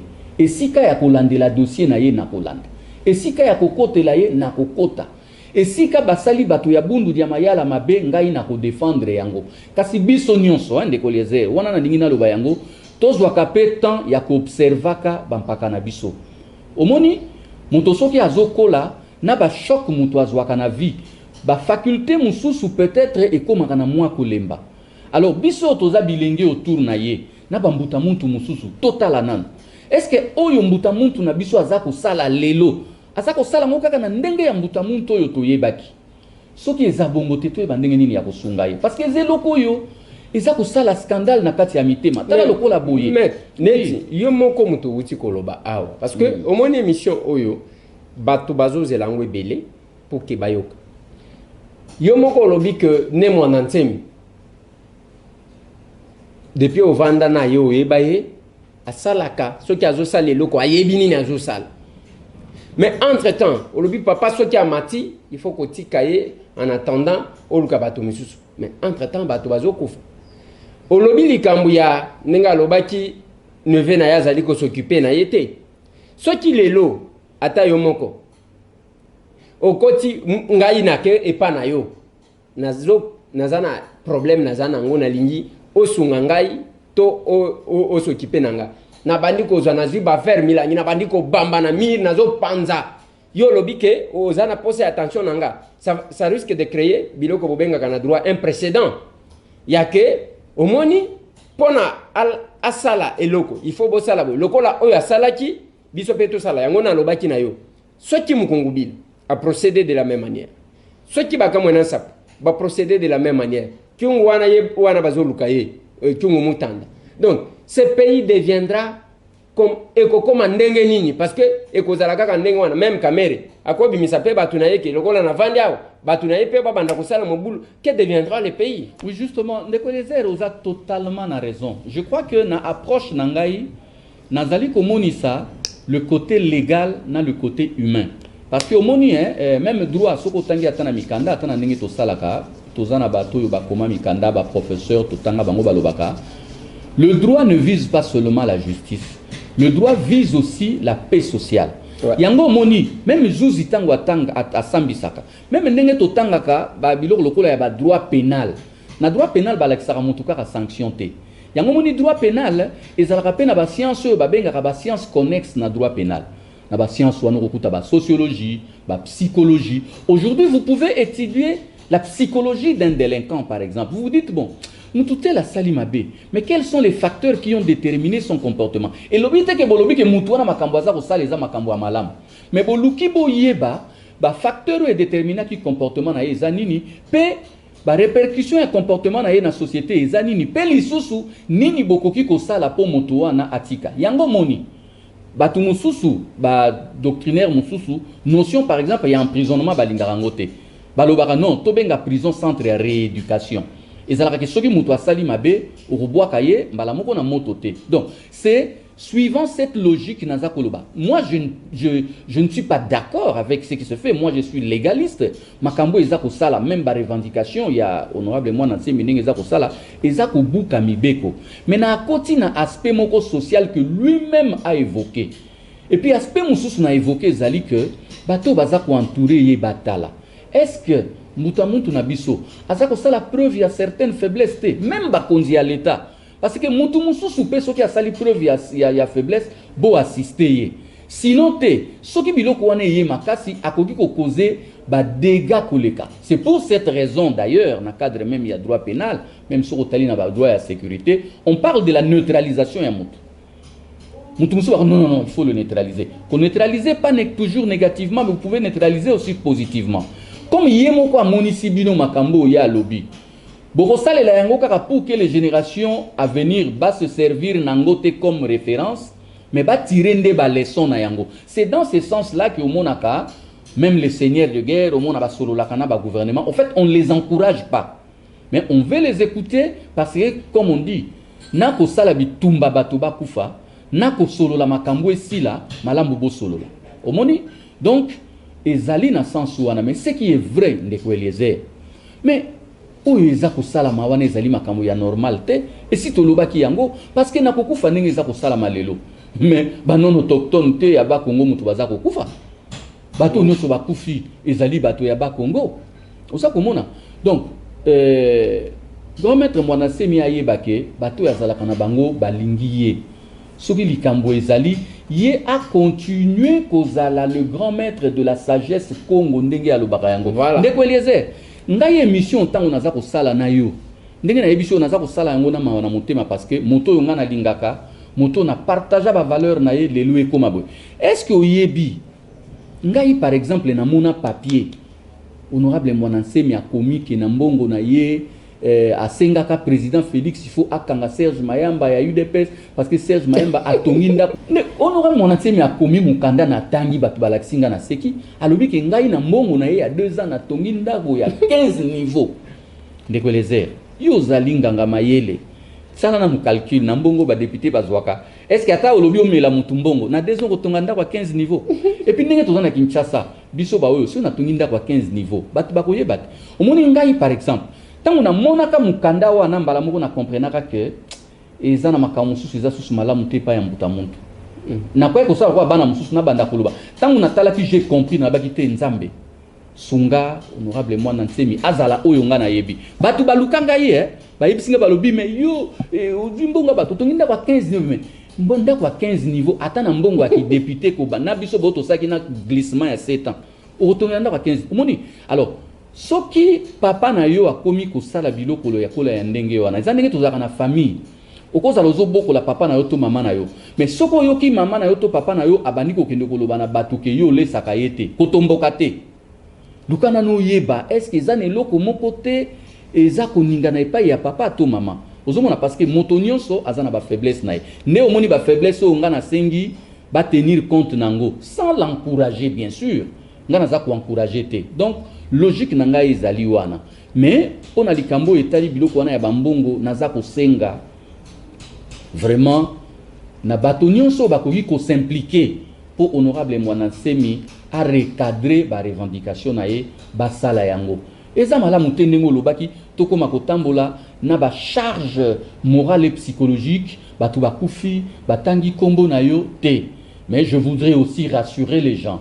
que kombo na ngai etangamaki te po na lei mbongo ya mwana nsemi non kombo etangamaki parce que ngamu nazali kokipe makambo ya mbongo na ye olinga te esika nyonso discussion ekozala ya makambo wana ekosenga ngai na loba omoni yango omoni basengaka soko ndimi responsabilité il faut ko assumer yango jusqu'au bout voilà sans ya ba intervention na ngai na ndenge oza kotuna ngai donc na koloba makambo honorable mwana nsemi alobi o bafuta ye mbongo na ye te ya 2 ans ya nini te eza na bosolo te honorable totala ndenge nini ba revendication na ye o biso nyonso tozaka porteur na yango biso oza bana na ye makambo so lo ye asala atika biso tokosalela ye yango malamu koleka ya yebi bitumba nini ya bundelaka bana ya bundela bana na koto oyo abundaka wana pe atika bana na terrain bamema ba revendication na ye au regard ya force oyo ya pesaka nayebi ke makambo ndenge na zoloba ya yebi makambo na zakoloba pe alingaka yango nga na yebi et puis honorable mwana nsemi ayeba ke mwana oyo ye apambolaka yango kaka nga nazali makambo to sololaka na ye makambo to sololaka na ba collaborateur na ye ekotikala na nga na motema na kopesaka yango na moto te na kolobaka nango na moto te parce que ayebi pona nini aloba nanga ba makambo wana mais na oye tikali ayeba ke mboka eza kotalela ye ya zampaka monene ebungi te komba na ye ekota na makambo ya pamba pamba lelo soki gouvernement est décidé ba pesi ba injonction justice ekangi bato bakoloba lisusu alors poto koma na ba niveau wana te tolanda makambo na ndenge mibeko esengeli toza koloba état de droit mais biso nyonso toza na se ya mibeko ti. Merci beaucoup, honorable. Dommage que tu as abordé les sous-dernières questions. Peut-être n'a pas sur 30 secondes, on va mettre ton point de vue sur polémique sur l'état d'urgence. Tambouman Balobi, Jean-Marc Kabunda Lobi. C'est parti dans tous les sens. Que deviendra l'état d'urgence après le 24? Au moni batubayi banano état d'urgence et vandakana oba benga ba pouvoir exceptionnel oba pesa chef de l'état. C'est-à-dire chef de l'État, Bimili Banda, de manière classique par rapport à une situation exceptionnelle. Alors, Batouba Salela yango na polémique te. Ndenge lobi, na yebi ke yo za mutu yo pesa toujours plateau na yo na balobeli, ou pesa ngatango ya lobo ya aborder ba aspect technique, mais Batouba ta la intérêt ya munene. Pe Batouba ye intérêt ya munene ezali lelo lutte contre coronavirus. Intérêt mususu ezali que ba institution il faut etambola na harmonie. Lelo atabo swani. Le président de la République comme institution, il faut collaborer na ba institution mususu. Parlement, gouvernement. Donc ce qui botie ko swana liboso boye bake mboke ko zonga sima. Yango moni président de la République na sagesse na ye atalaki bato ko swana te na bato ba songi songi te. Et d'ailleurs, à Salaki et Loko Yongana annonçaki yango déjà na oyo bino ba journaliste bobenga ki plan de sortie à crise. Il a fait recours na article 69 ya constitution ndenga na sengaki parce que na constitution et sengi na ye a veillé na respect à constitution pe a assuré arbitrage na ye pour na bon fonctionnement ya ba institution a bengisaki bango. Pour na suka bato ba se rendre compte que baswana ki pamba po olingo lingate président de la République, il faut collaborer dans le Parlement. Na mikolo ekoya batu bakomona que même pour certains actes apposés par le président, a obligé à zonga na Parlement. Et ba terme lokola to utiliser kana droit et soit kana nous batute ce qui va comprendre yango profondément te. Na ba émission ekoya ndenge olobi to koluka to meka ko expliquer na bato terme tel ce qui va lobby et la kisinine. Ce qui va lobby constitutionnalité et la kisinine. Ce qui va lobby état d'urgence et la kisinine. Ce qui va lobby situation de fait et la kisinine. Pe na nyonso wana bato batikande ba agitation. Biso tozana mposa mboke kende liboso. Otala mboka ndenge eza ko tchola lelo. Bato basala ka oyo balingi. Bato batambola ka ndenge balingi. Mais ce qui va oyo eza ko sala malelo ekoki ko constituer ba base pour la renaissance ya mboka oyo. Je crois que et que la malamuto continue na yango au lieu batoba memarabiso na ba polémique stérile oyo efandaka souvent na ba mensonge lié juste na besoin ya positionnement des uns et des autres. Merci maître Serge Mayamba tokomi nasuka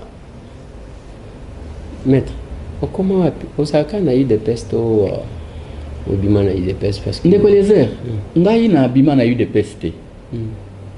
Omoni eza na génération moko ya songi ya bato bayaka na UDPS bato babimisaka makambo ya auto exclusion mais makambo wana nyonso na kosepela tolobela yango soki toza na tango po totikela bato posa te nga na yebika na UDPS balobaka na biso auto exclu mais en même temps ngai tango président Félix la lancaki likambo ya réconciliation na manifestaka cette volonté là donc ba condition yo basenga na remplissa yango UDPS eza parti yo nga na kolukate na tika yango parce que mutu moko a lobby to mutu moko a lingaka nga te mais comme ils a parti politique ils a na bakambi na yango ils a na logique na yango ya fonctionnement et lo nga na kosenga kaka lelo bakambi ya parti basa la preuve ya ouverture ndenge président Félix alobaki et puis totala comment le combat peut continuer mais nga na loba na longwe Et ça, on est toujours une fallait que quartier latin. Fallait que ça avait une mise en disponibilité.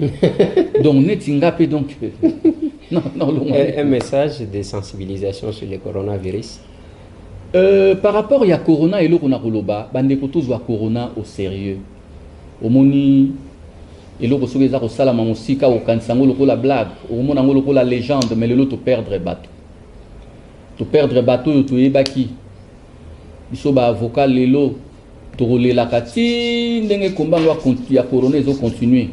Batonnier mukendio balobaki na biso akufi na cadre wa.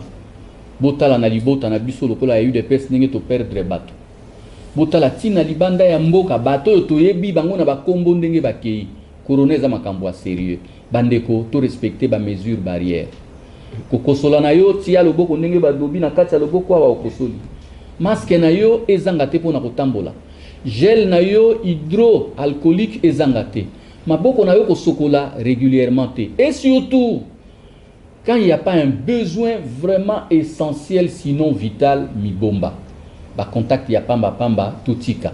Je crois que ceux qui to sali yango to komona que situation et kotambola malamu parce que corona ezali maladie mabe oyo tilelo nanu solution nango ezwamite minganga baza ko tâtonner alors to lingate to kende kumitika na maboko ya minganga pendant que bazana nu ko tâtonner baza ko meka nzambe apesa bango banganga mayele abakisela bango mayele pour bazo la biso solution na makambo ya corona mais en attendant ndeko nangai mibatela vanda nandako.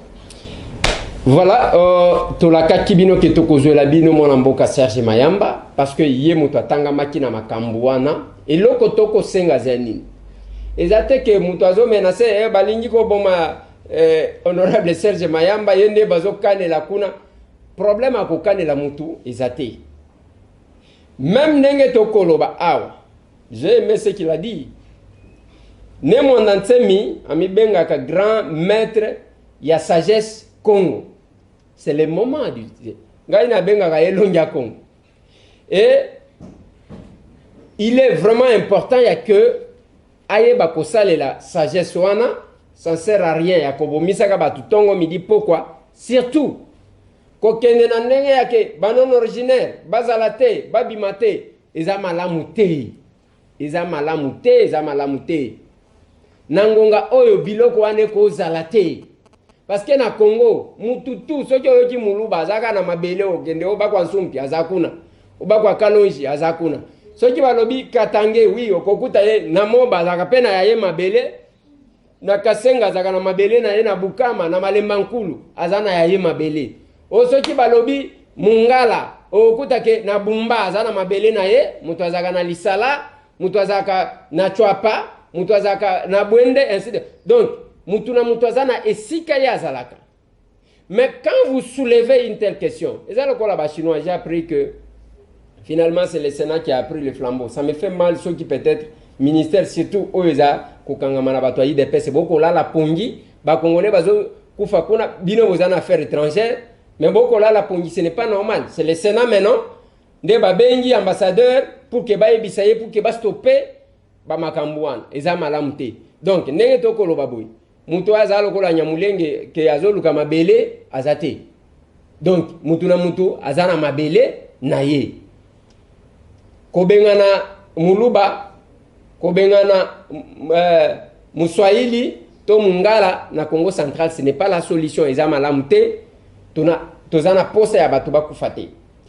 Ndeposa na biso mutu na mutu oyo honorable auti kolobo soki ozana ata mwa entre muke epane mwana ntemi eloko akosenga ye papa okoboma moto te likambo oyo esalema boye te mais oyo kaka abimi bobandi koyemba bozoyemba mais il y a un danger là danger zawana batu bazokufa et l'honorable l'a dit depuis que bandi mungala nini akufi muluba nini akufi to muswahili nini akufi bao bazokufa parmi ba makesango ezaka ba kongoti biso na tokomi wapia tozana ba makesa ba dide kiko ba makesa ba makesela ba makesa ba manit sekembolo ba mos lubaki ba makesa ba nazana mususu grâce mayemba na ye ba makesa na donc to ba kutala ba makesa c'est pas que bazaba tu bedem te ezaka kolobake bazaba ne Congo.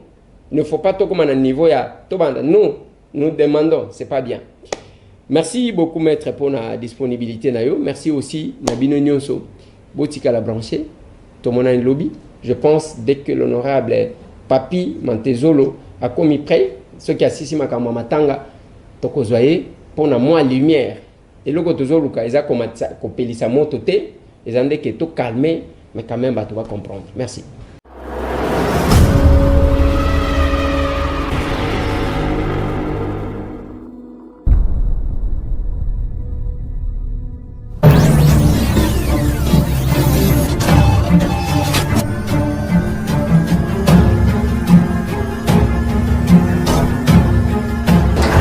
Mbote bande konangai, mbote lisusu, na ebisaki bino ke boye bisabango ke nazongi.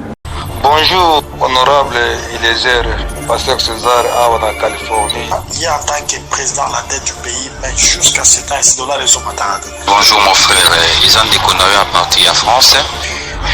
Maman Marine à Londres. ezali ngai maître Gina na Lisbonne, notre président de la République. Donc c'est le temps yango ya koyoka biso oyo twali kopesa ye conseil ete aluka manière ya kose débarrasser na bato oyo puisque 2023 ezali mosika te. Omoni to lever option ya koloba parce que omoni que silence za malamu te. Comment ces trésors à partir de l'artificiel, quelle est l'organisation de votre gouvernement sur la crise qu'on est en train de passer sur les coronavirus? Où se trouve le conseiller président, celui qui est venu avec le projet numérique? Les gens vont aller une année blanche comme ça et recommencer encore l'année prochaine. C'est incroyable ça, c'est incroyable. En tout cas, dans les okouta Chine, où il y a des biloko, beaucoup de checking, basi moko tozomona ndeke soki $100 eza na de carton na te biloko etimate bongo yo $100 wana eza ya copie basengaka bino ou bien kendaka na caisse ya l'État. Par jour courant ezokende 20 fois par jour au courant ekei wapi epa na bango wapi. Moi je vis ici en France. Lilobo oza koloba mokolo moko akolela continue na yango. Atanga Kabila tozalaki kodénoncer comportement ya baautorité. Mais natanga Félix Awa baautorité baza bato ya liboso oyo bazomarche en dehors ya loi bazozwa basens cynique moto nyonso azotambola na gyrophare mutuka nyonso omonika batie minda wana bapelisi bango wana sens unique. En tout cas on doit laisser passer ça. Ceux qui olobi bake kokota na tout moi laboratoire na bango mike ya koluka koloba bien ça tomona ki est pas là. Ceux qui ont donné ba preuve contre M. Tambo et les cas na télévision